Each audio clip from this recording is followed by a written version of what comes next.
The Undertaker, one of the most iconic wrestlers of all time. And in today's project, we are taking a miniature Undertaker minifig and we are going to dip him in resin and make a little paperweight from him. So you've seen me do some paperweights like this before in the past, and today we are doing the Undertaker. And if you've never watched wrestling isn't good anymore in my opinion. It's all about everything in the 80s and early 90s, but that's just me. But anyway, so I picked this up back in October. Actually, this was given to me by one of my coworkers who said, hey, is there any way you can put this little guy in resin and make a paperweight for a Christmas gift? And you guys are obviously watching this in the summertime, but this was actually done back in December of 2020. So just like all the other projects that we've done, we're getting him glued up, getting him on a piece of pine, and then we're going to do the resin dip.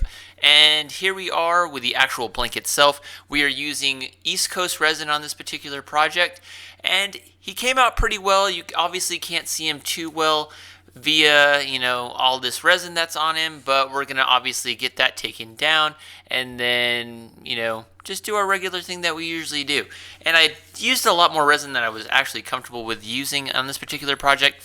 Initially, I thought this was going to go a lot smoother, but as we'll see here in just a bit, this project had tons of problems. And here's all the super glue and the glue up, and the faceplate is on it, and we are ready to rock and roll. So I initially thought this project was going to take, just a couple of, not even an hour to do. However, once we got really deep inside of the project, we started to have a lot of problems. And it wasn't so much the resin. You can see us getting good shavings right there. Absolutely love that. As I always say with these projects, if you're getting good ribbons, you're getting good product off, you're doing fairly well.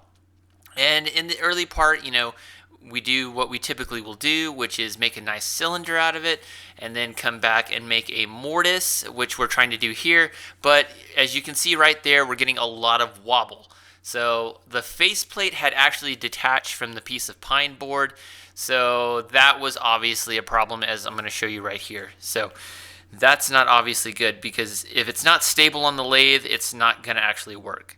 So we had to take the faceplate off, take the pine board, readjust everything, and then get it all back on the lathe, which was a problem because once you take that initial pine board off, then you have to rebalance everything. So here we are doing initially what we did in the beginning, which is getting everything nice and even and smooth. So when we do take the tailstock off, we can get the mortise built nice and even, and we won't have that shaky type of behavior that we usually will see on those kinds of blanks. And here we are, we're still getting good material off. I'm taking the round carbide tool and, just evening everything out like we typically will do.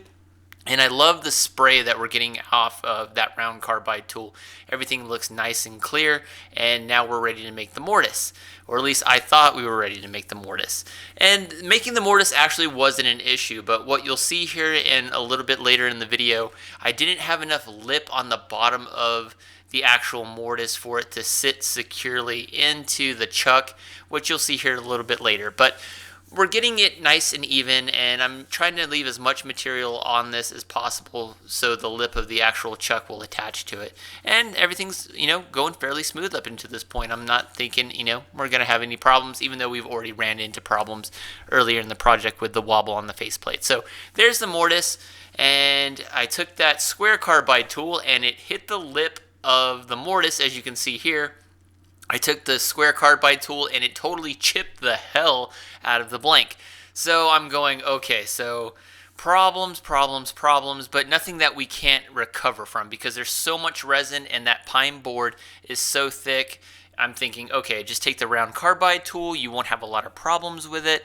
And, this part went fairly smooth. But as you'll see here, I'm eating away at the lip of the mortise and I don't have a lot of material left on the bottom of it.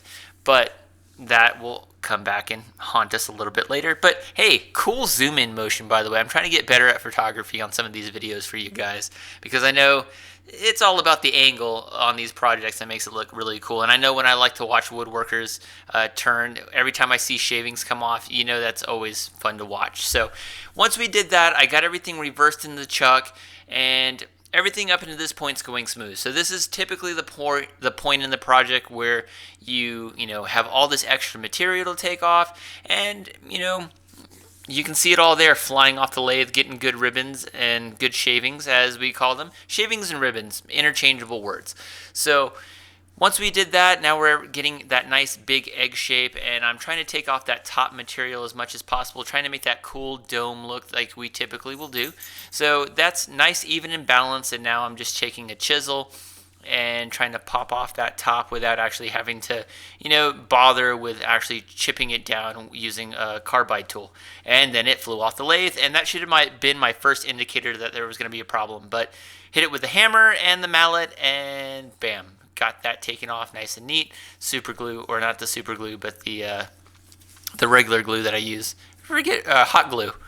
So yeah, anyway, so once we got that taken off, we were using the tailstock for support, obviously, because I know in my head that I don't have enough security on the actual headstock where the chuck is. So I'm getting everything nice and even, and I initially was going for like a lava lamp look. I really liked the bottom of the actual piece itself, and I was thinking, okay, if I can keep this secure enough, we can make like a lava lamp where it's kind of like just has that bowl shape and then it comes into a point. So that's kind of what I was going for initially when we started this. But obviously what had happened was as I stopped, and then I went to, and you can see it right there, the key to the chuck where I tightened it, and I had tightened it so much that it actually broke the lip. So when the chuck jaws expanded, it broke the outer portion of the lip of the mortise. So I was like, okay, scrap that idea. So now we got to think of something else to do. And here it is when I actually took it off, because I didn't want to work it with a tool, because that was going to fly off as a piece of shrapnel hit me in the face. So there you can see the lip wasn't that deep, and that's why it wasn't secured in the chuck. So what I went ahead and did was take a piece of pine board, attach it to the top of the actual blank, and then put the faceplate back on it. And then now what I'm doing is getting everything nice and even. So I had to abandon the actual lava lamp look that I was going for, and had to just settle for just a regular dome egg shape type thing that we typically will do with these blanks. So here we are, just getting everything off, and that was kind of a mistake, because when I hit it with that scored carbide tool to get those actual chip pieces off, they came flying off the lathe and hitting me in the face. So here we are. You can clearly see we have lost a lot of material up to this point, and by this time I've had so many problems, I'm just going to be happy with if I get something out of this. And I was hopeful that I could, but at the end of the day I was kind of just like, this could have been so much better than it actually turned out to be. But as you'll see here, we always have problems with some projects, but the whole point is working through them, obviously. So here we are with a round carbide tool, and we're just getting everything nice and even, and I'm trying to make a tannin on the reverse end on the bottom, so we can go ahead and just seat that into the actual chuck jaws itself. As you'll see here in just a little bit, just working that bottom, trying to make everything nice and smooth, because what I'm going to do here in a little bit is attach another piece of pine board, and that will sit in the chuck jaws as we turn the rest of the project.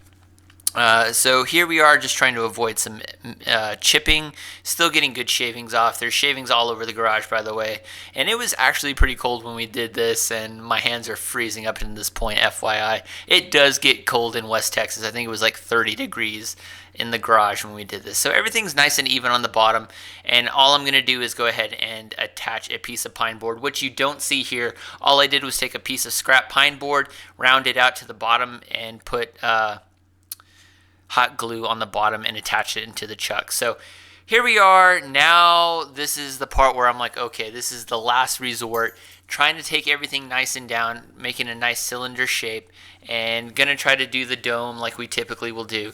And as you see, a lot of material has actually flown off the lathe, and we don't actually have a lot left.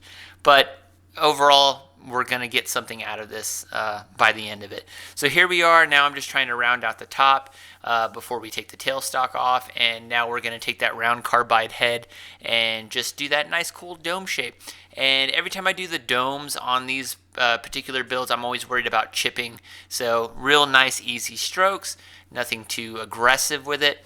And by this time, I'm pretty happy with everything. Everything's nice and even. And the best part, when you don't have a lot of resin left to work with, none of the actual parts of the little minifig are actually sticking out of the resin, which is good. So he's completely immersed in the resin. So in typical, fashion, we take it all the way from 340, and we're going to work our way up to the micro mesh here in just a bit. Boom, check out that transition. So here we are, wet sanding everything else. And you're not going to see this, but what I did where the chuck jaws is actually attached into the chuck, I just took the sander and sanded down that part. That you won't see that part here in the video. But here we are, Undertaker, absolute legend. Really happy with this build. Had a lot of problems with it, but overall, we made it work. Spent all day in the garage fixing and working through these problems, which that's the best part about woodworking, is just working through the problems. And as I've progressed in my skills, we're able to work through them a little bit better. So here he is, the Undertaker in all his glory. He's retired. So hope you liked the video. Hope you got something out of it. Don't forget to subscribe, and hope you guys are having a great summer. And then I'll see you guys in the next project. Don't forget to subscribe. Peace. Okay, so project is done. This little guy gave me so many problems, from the actual building of it to the continuous problems we had with things flying off the lathe and things cracking. But man, we got something to show for it. So today is December 12th, 2020. Not sure when I'm going to release this. I don't know if I'm going to release it this week or maybe next week. I don't know. Or in the summer. Who knows? But the guy's done. Undertaker. Damn legend. It's going to be a Christmas gift for somebody at work. But overall, we got it done. It's not too bad. Not too shabby. Lots of problems. But I haven't been in the garage in 3 weeks due to work stuff. And I guess, like I keep saying, you don't use it, you lose it. But here he is, the Undertaker himself, in resin, dipped. So, hope you guys liked the project. Don't forget to subscribe. I'll see you guys in the next project. It's pretty cold out here. Let me get inside. Alright, peace.